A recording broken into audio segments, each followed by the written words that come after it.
뉴공 백과사전 두 번째 시간을 시작하겠습니다. 10월 첫째 주 뉴스공장에서는 제가 예상하기로는 대부분 북한 관련 뉴스로 채워질 거라고 제가 예상을 했었는데요. 근데 그거보다는 더 많은 다양한 뉴스가 나왔었던 것 같아요. 북한 관련 뉴스 나오고, 그리고 신대철 관련 뉴스도 있었고, 김어준이 늘 관심을 갖고 있었던 주제였던 것 같긴 한데, 독립유공자하고 그 후손들을 어떻게 처리를 해줄 것이냐, 이런 것에 대한 얘기도 나왔고, 요즘 굉장히 핫했던 황교익에 대한 얘기도 나왔고, 그리고 요즘은 뜸한 듯이 보였던 양승태에 대한 얘기도 나왔었죠. 그 중에서 저희가 첫 번째로 골라본 주제는 수요일 3, 4부에 나왔던 부병루에 대한 겁니다. 이게 나오게 된 배경을 좀 보면, 유영준 교수님이 북한에 갔다 왔어요. 이번에 따라갔다 왔잖아요. 그것을 이제 김어준이 북한에 굉장히 관심이 많잖아요. 가고 싶어 하고. 그래서 유영준 교수한테 물어보죠. 북한에 가면 뭘 꼭 봐야 하는 게 있다면 그게 뭐냐라고 하니까 부병루하고 을밀대를 추천을 해주는데, 그래서 김어준이 부병루는 뭐고 을밀대는 뭐냐라고 했는데, 거기에 대해서 제대로 대답을 이렇게 시원하게 해주지 못했었거든요. 그래서 저희가 부병루가 과연 어떤 곳인지에 대해서 좀 조사를 해봤습니다. 예, 부병루에 대해서 제가 좀 조사를 해왔는데요. 그 예전에 제가 봤던 한시도 좀 생각나고, 부병루라는 한시도. 예. 이제 알아보니까 부병루는 평양특별시 대둔강변에 있는 청류벽이라는 절벽이 있어요. 그 위에 있는 누정인데, 누각으로 된 정자라는 얘기인데, 이게 행정구역상을 좀 찾아보니까 평양특별시 중구역이라고 돼 있더라고요. 평양의 행정구역은 우리나라가 구라고 부르는 걸 구역이라고 부르더라고요. 그래서 구역이 총 7개가 있어요. 대둔강을 중심으로. 근데 평양에는 마치 여의도처럼 위에 있는 그 지형이 강 밑으로 쑥 들어와 있어, 하나가. 중간으로 만처럼 이렇게.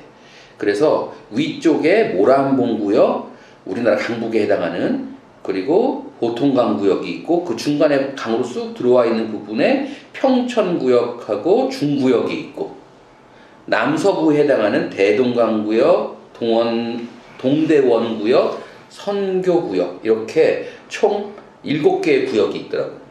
그러니까 중구역은 그 강 쪽으로 쑥 들어와 있는 지형의 위쪽에 해당하는, 그러니까 평양 전체로 보면 진짜 한가운데요. 그 중구역에 해당하는 거죠. 중구역의 오른쪽이 강변인데, 그 강변 중앙쯤에 그 청류벽이라는 절벽이 있고, 그 위에 있는 누정이에요. 누정이 뭐예요? 누정이라는 것은, 예. 누각과 정자를 함께 부르는 말인데, 이 누각이라는 것은 멀리 넓게 볼 수 있도록 다락 구조로 높게 지어진 것을 누각이라고 한대요. 2층 구조로. 예. 그리고 그러니까 구조를 이루는 말인 것 같고, 정자는 사방이 터진 곳에서 이렇게 자연을 바라볼 수 있도록 만들어 놓은 거. 북한에는 국보유적이라는 게 있어요. 그래서 국보유적 제17호로 지정되어 있는데, 참고로 국보유적 1호는, 우리나라 국보 1호는 남대문 아닌가? 그렇죠. 북한의 국보 1호는 평양성이래요. 평양성이 있구나, 아직. 평양성. 그게 이제 아무튼 17호고, 또 이제 문화적 가치를 좀 보자면, 조선시대의 3대 누정으로 꼽혔대, 조선시대 때도. 그래서 조선시대 3대 누정이라고 하면 아무래도 아름다운 곳에 있는, 아름다운 그 누정을 말했겠죠. 진주의 촉성루, 밀양에 있는 영남루와 함께 3대 누정이라고 꼽혔다고 해요. 그리고 이번에 이제 유영준 교수님께서 나와가지고 이제 설명을 하셨는데, 유영준 교수님 제가 주업하면서 뭐라고 명칭을 할지 모르겠는데, 보통 교수님이라고 하잖아요. 아니면 뭐 전 청장. 우리에게 알려져 있는 건 이제 문화재청 청장을 역임하셨다는 것 외에 진짜 많이 알려진 건 나라의 문화유산 답사기잖아요. 그래도 이분이 역사학자나 인문학자이신 줄 알았더니 찾아보니까 미술사학자이십니다. 49년생이시고요. 그래서 미술사학자이시고, 이분이 이제 나와가지고 이번에 설명하시면서 중간에 이제 거기가 어떻게 아름다운가요, 김어준 물으니까 이제 시를 하나 인용을 하시는데, 그게 고려시대 시인 김황원이 읊은 시예요. 그 중에 장성일면 용용수 대야동두 점점산 이로서 끝나는 시인데 뒤를 잊지 못했다는 얘기인데 한시의 형식 중에 이제 그 한 행이 예. 7글자이면 7월이라고 하고 그렇죠. 5글자이면 5월이라고 하는데 7원이었어요. 그러니까 이게 뭐 절구인지 그러니까 사행으로 끝나는 절구고 팔행이 율시구인데 모르는데 기승전 두 군절 그러니까 두 번째 행을 짓다가 만 건데 해석을 하자면 긴 성벽 기슭으로는 강물이 도도히 흐르고 넓은 벌 동쪽에는 점점 산이 있네 하고 뒤를 잊지 못했다는 거지. 근데 시를. 그러면 최소한 4줄은 되잖아요. 그 당시 이후에. 근데 이 사람이 시를 2줄밖에 안 썼다는 거 이건 완전 나태함이. 아니 근데 그래서 전해진 얘기가 더 이상 식구가 떠오르지 않자 통곡하면서 붓대를 꺾었다. 아니 내가 초등학생 때 시조 숙제할 때 했었던 그런 변명이었습니다. 아무튼 그만큼 거기서 바라보는 경치가 너무 아름다워서 묘사하기가 어려웠다 이런 얘기로 전해져 온다는 거고. 근데 이제 여기 부병루가 낮도 좋지만 밤 경치가 또 유명해가지고 그 부벽완월이라는 이름이 있대요. 아예 부병루의 달구경 이게 평양 8경 중에 하나라는 거죠. 그러니까 평양을 이용준 교수님 말씀대로 평양을 갔을 때 안 보면은 좀 안 되는 대표적인 것은 맞는 것 같고 또 하나 어떻게 보면 당연한 건데 보니까 놀라운 건 이게 지어진 게 393년 고구려 광개토왕 3년에 지어진 건물이에요. 아 그래요? 또 우리나라 사람들도 되게 좋아하잖아요. 광개토를. 이게 원래 이름은 여기에 이제 절이 있었는데 영명사란 절이 있었는데 그 절에 있는 누정이었던 거죠. 원래 이름은 영명루였대요. 그래서 영명루라는 게 뭐냐 거울처럼 맑고 푸른 물이 감드는 천리벽에 둥실 떠있는 듯한 느낌이다. 부병루로 이름이 바뀌었고 그 뒤에 고구려 때는 그 전시에는 아까 말했던 그 망루 그렇게도 활용이 되었대.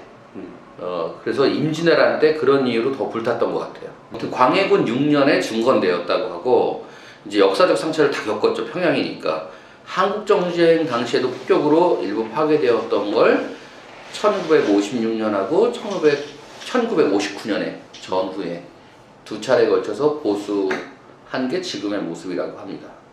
사진 띄워보면 보통 우리나라 저자들 이렇게 베을림 기둥이라고 해서 중간에 이렇게 둥그런 기둥인데 그렇지 않고 가장자리에는 상대적으로 좀 얇은 기둥들이 받치고 있고 중앙에는 좀 두꺼운 기둥들이 받치고 있는데 그 바닥이 보통은 마루를 처리하거나 이랬잖아요. 여기는 그냥 돌이에요. 이렇게 벽돌을 아닌데 돌을 내부 반탄 것들을 이어가지고 이렇게 박석이라고 하더라고요.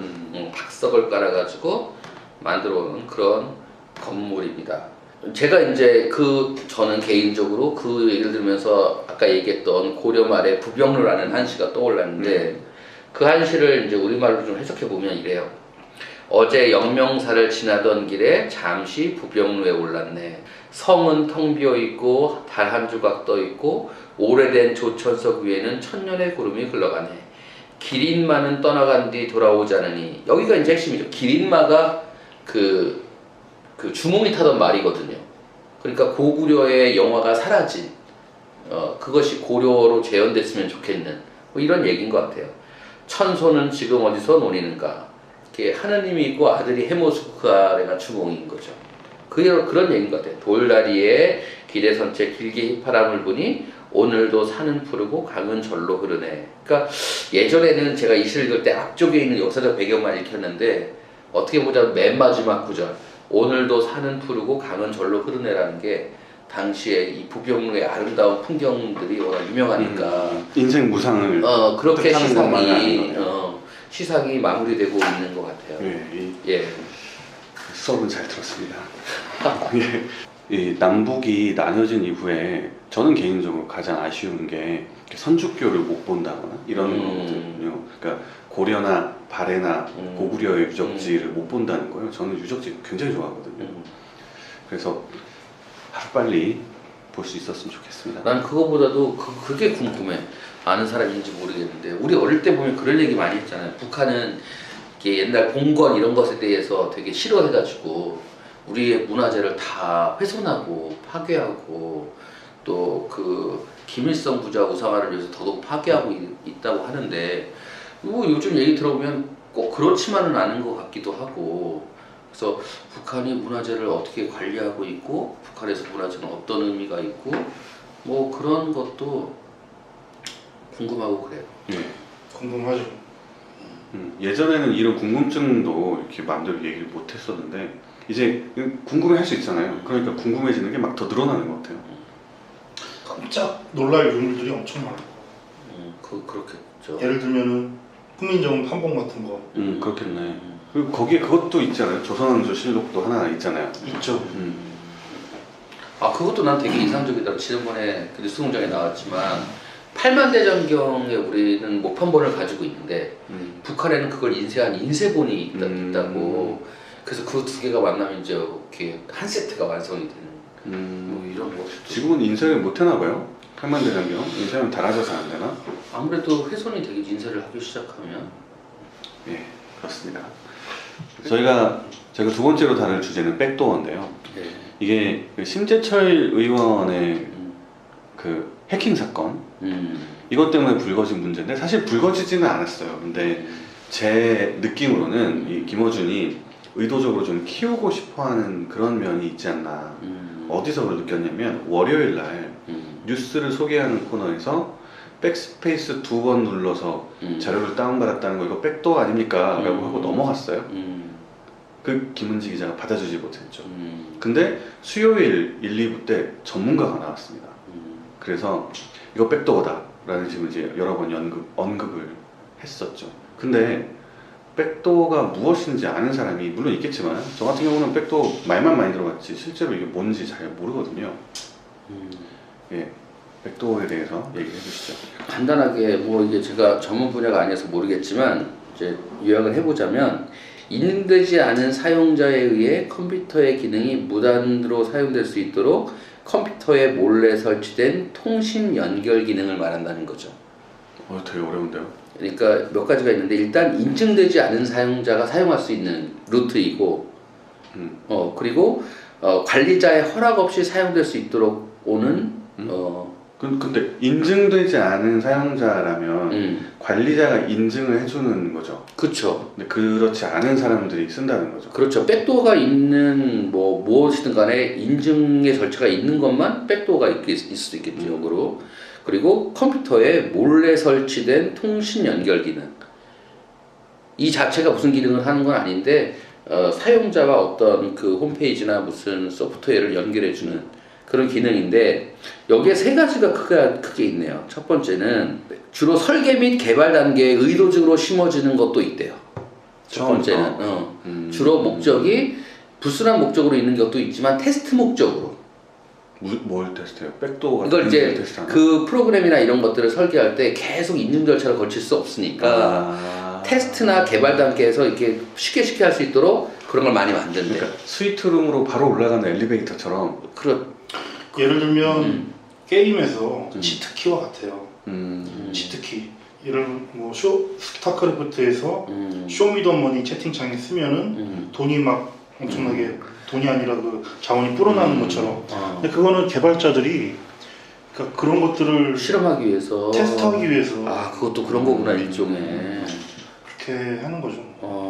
그래서 그런 게 있고 그 다음에는 전용문이네. 전용문. 백도어라기보다. 네, 전용문.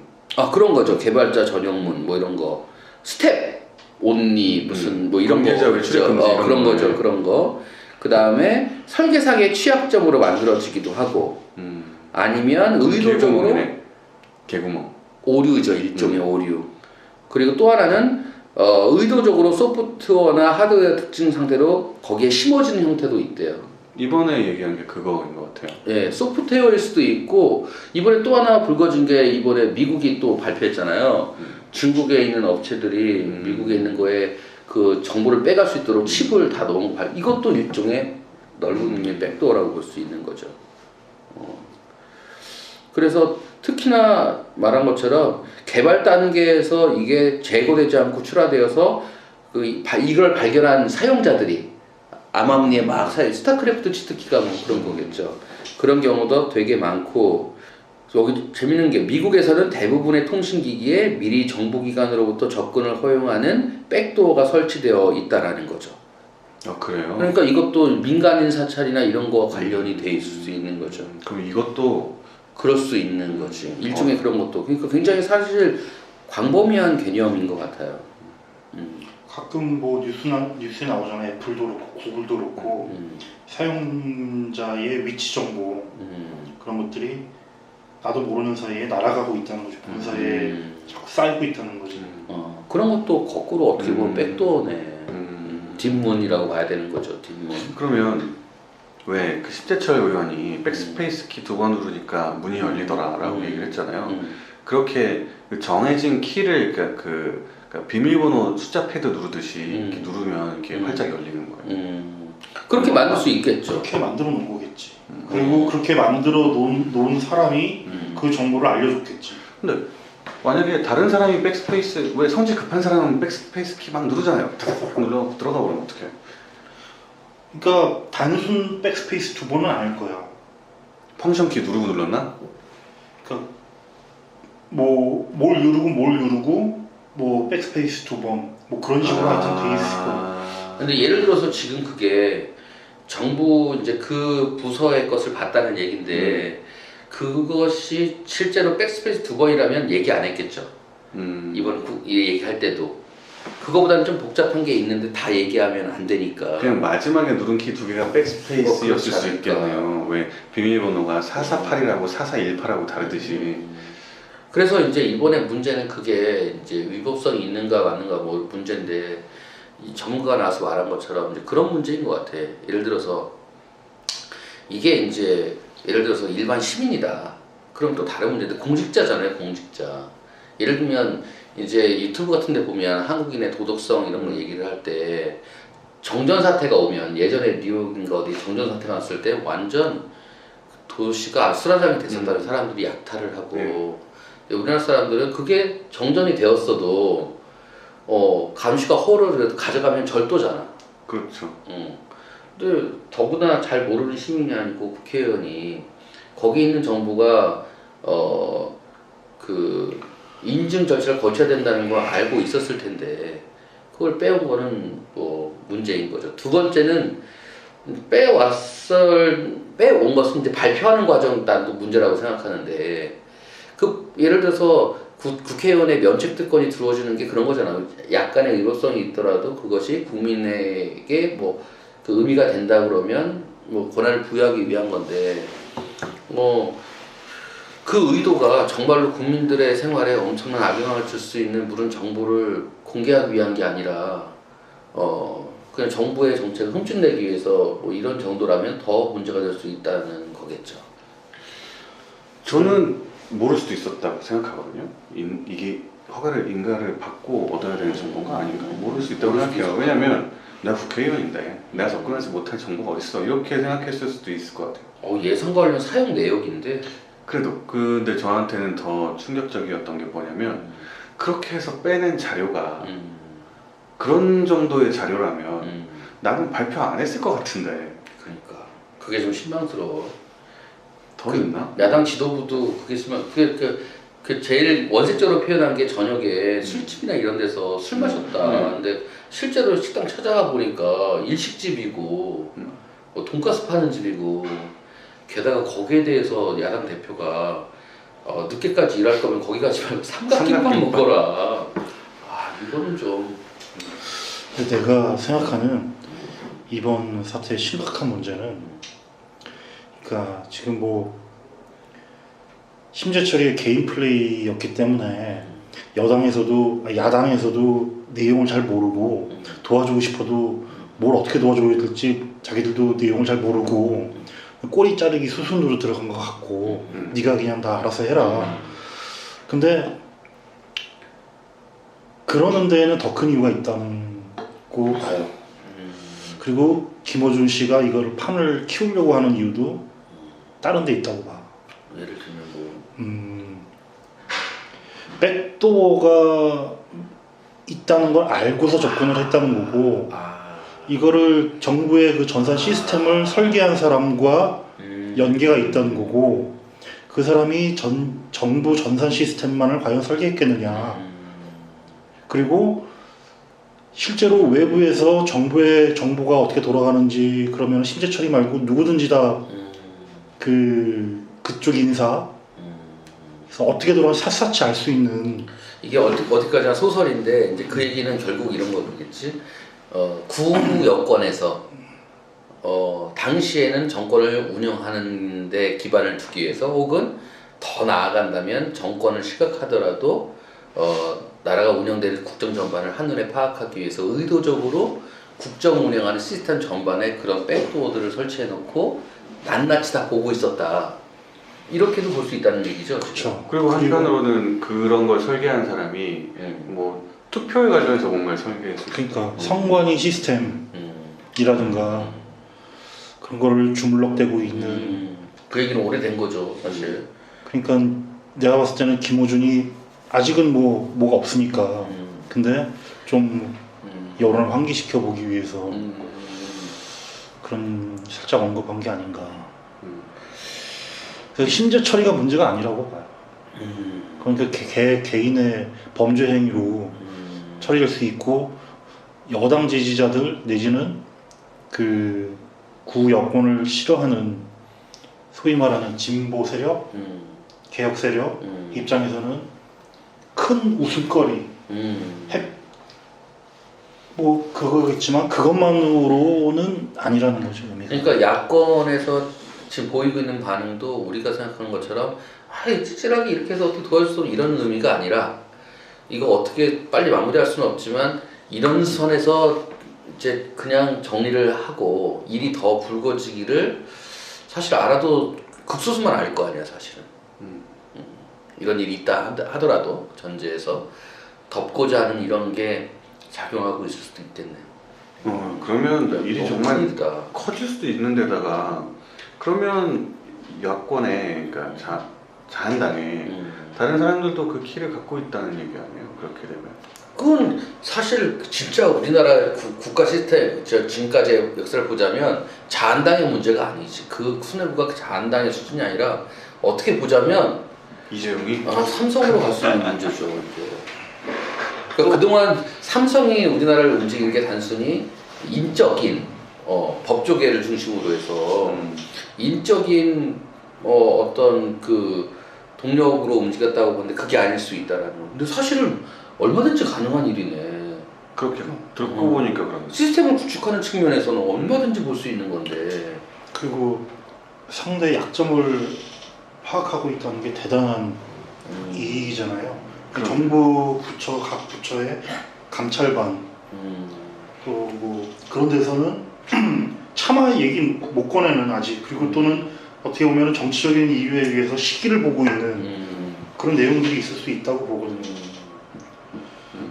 그런 것들을 지금 틀어지고 있으면 큰 폐를 갖고 있는. 이 백도어가 엄청난 무엇인가 커다란 것에 대한 그러니까 빙산의 일각일지 아니면 그냥 메커핀일지 토끼발일지 이런 거는 두고 봐야 되겠지만 아마 저희는 빙산의 일각이라고 해도 모를 거예요. 이거 어떻게 나중에 될지. 근데 얘기를 듣고 보니까 진짜 그런 일이 없다는 게 납득이 안 가는 상황이었습니다. 고작 그러니까 저는 심재철 의원에 대해서 몰랐거든요.